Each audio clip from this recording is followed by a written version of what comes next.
সোনালী আঁশ পাটকে অবলম্বন করে ঘুরে দাঁড়ানোর স্বপ্ন দেখছেন কিশোরগঞ্জের কৃষকরা। মৌসুমের শুরুতেই বাজারে তেজিভাব, বিক্রি হচ্ছে 4 থেকে 4,500 টাকা মন দরে। এতে বেজায় খুশি চাষিরা। তবে পাট চাষ করে নেত্রকোনার চাষিরা হতাশ। উৎপাদন খরচ বৃদ্ধি ও ন্যায্য মূল্যে বিক্রি করতে না পেরে আগ্রহ হারাচ্ছেন তারা। সিলন টি রপ্তানিতে শীর্ষে।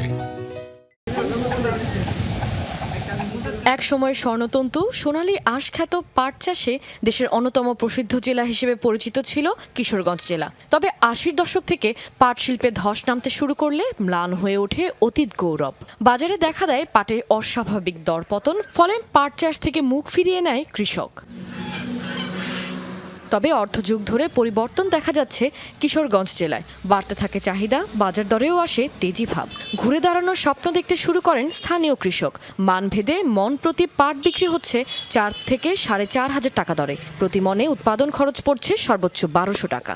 পাটের বছর ভালো দাম আছে, এতে আমরা গৃহস্থ অনেক খুশি। অন্য ফসল ধান কনি এখন ফসলে আমরা তেমন একটা লাভবান না, পাটের প্রতি আমাদের লক্ষ্য বেশি। পাট আনছি বাজারে লিয়েছি 4,000 টাকা মন বেচছি। 4300-4400 থেকে এখন 4,000 টাকা কিনতেছি। আমদানি হচ্ছে, বাজারে একটু নিচের দিকে নামছে। বিভিন্ন জায়গায় পাট রপ্তানি হচ্ছে, যশোর, নোয়াপাড়া, পিয়ারপুর, গোড়াশাল।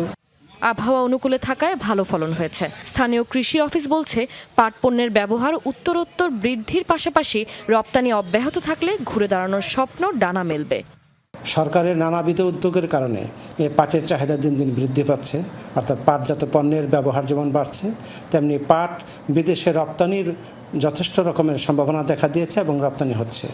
তবে ভিন্ন চিত্র নেত্রকোনা জেলায়। উৎপাদন খরচের সাথে বাজারের মূল্যের তেমন মিল খুঁজে পাচ্ছেন না চাষিরা। বলছেন, সময় মতো সার, বীজে প্রণোদনা আর ন্যায্য বাজার মূল্য পেলে এখনও পাটের সোনালী দিন ফিরিয়ে আনা সম্ভব। প্রতি মন বিক্রি হচ্ছে 2,500 থেকে 3,000 টাকায়। মনে মাত্র ক্যাট করি 10 কাটাই, তা ফুসায় না অনেক বুঝো না। গত বাজারে 4,500 টাকা দর হাট আছে, মনে মাত্র এই 3200 টাকা দর হয়েছে। 20 টাকা তুমি পাট করতা, এখন এই পাটের দর নাই, এখন এই খুব কম করে কোনো কালি কুড়াই বসে এই পাট করে মাত্র ধরা করে হেডি করি প্রায় 4,000 টাকা হরে হরে এই এক কাটা তো এই তোলানি কাটানি ফসানি এটা হুসে না। যদিও কৃষি বিভাগ বলছে, পাট চাষ বাড়াতে কৃষকদের উন্নত বীজ সরবরাহ সহ সব ধরনের সহযোগিতা করা হচ্ছে। সরকারি অনুদানে আমরা পাটের কেনা বীজ দিয়েছি। এছাড়াও আমরা জানি যে পাট অধিদপ্তর আছে, সেখানে তারা কিন্তু তাদের মাধ্যমে কৃষকদেরকে পাটের বীজ বিতরণ করছেন, যাতে এই পাটের এরিয়া এবং উৎপাদন বৃদ্ধি পায়, এই লক্ষ্যে আমরা কাজ করে যাচ্ছি। চলতি বছর জেলায় 4,510 হেক্টর জমিতে পাট চাষের লক্ষ্যমাত্রা ধরা হলেও চাষ হয়েছে 2,840 হেক্টর জমিতে। কাশফিয়া রুহি, যমুনা নিউজ।